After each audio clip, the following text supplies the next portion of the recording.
In this video, I'm going to show you how you can make a letterhead in Apple Pages. So you'll have something like this. So you've got your logo, your business address, and maybe something in the footer like a web address or something like this. Also, another option where you've got potentially your logo in the top corner, but we'll go full edge-to-edge printing. So as long as your printer's capable, we'll be able to do something so you've got a graphic that goes right to the edge or basically butts right to the end. You can send this both for print but also as a PDF, so you end up with something a bit more professional than the normal run-of-the-mill letterheads. And I'll show you that now. What we need to do, fire up Pages. So start a new blank document in Pages. Now the header and footer actually appears when you go to the top of the page and the bottom, obviously. So you can see there's the header area, and if I was to scroll down, there's the bottom. So with that already set up, we don't have to do much here. So if we just go to the header, I'm going to put in the address first. Again, you can decide your spacing and the fonts. I'm just going to use the defaults for the moment. Now we want to insert a logo. So if we go to this media icon here, you click on that and scroll down, you've got the option to choose. That will actually pick up where the images is on your hard drive, or if you've got your photo, if it's on your phone and you've got your logo on your phone, or your gallery, you'll be able to access it that way. I'm going to choose because it's actually at a location on the hard drive. I'm going to pick choose, and we'll CC Fine Foods. We'll insert that. Obviously that's a bit too big, so we can just scale that down, paste it in there. So that's similar to that one I did here. So what we've achieved is the logo, address, and we've just put web address. You might put on there your business registration number, your VAT details, or tax contact details. Okay, now we've got the letterhead sorted. What we want to do is we can just save this as a normal document, so that next time we load it, we put our content in there and save it. But this way, we'd always be writing to this one document. So here, what I'm going to do is just give this a name. This is CC Fine Foods. If you're ever into Italian foods and you're in the trade, you can certainly go to this company. They have a brilliant selection of foods for restaurants and stuff like that. So let's now take this, and we want to save this as a template. Save. You could save this as a regular document, but as I said, we want to save this as a template.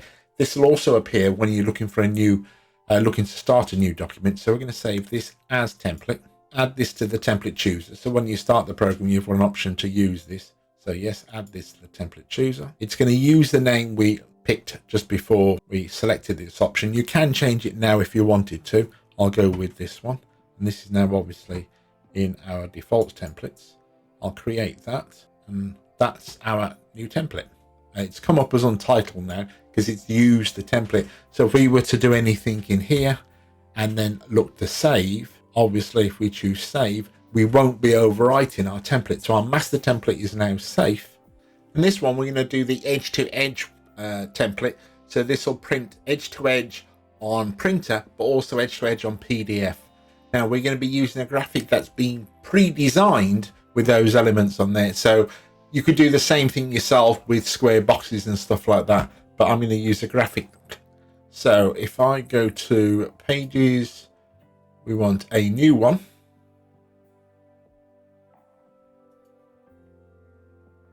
There's that previous template we created. So we're going to go with a blank. Okay, so the first thing we're going to do is basically insert, or we can go to media. So I'll go media, choose. So it's the extra. The rockets in this image. Yeah, the rockets in this image, I've actually done them darker than I would normally, so they show on video. So I would have these a lot more opaque, so the text, when it's written over it, would obviously be more viewable. So if I try to move this around, if there was any text on the page, it would be moving the text. So what we need to do is, if we go to arrange, we want this to stay on the page, and we want the text wrap to be none. So this image, we're going to move it behind, but this doesn't get affected by the text. I'll now just drag this out to the A4. It will keep the constraints. So we'll move that down.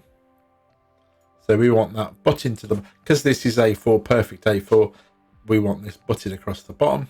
Now we want this page, obviously we won't be able to write on it. So if we go to Arrange, Section Layouts, and we want Move Object to Section Layout, that's move the image in effect behind.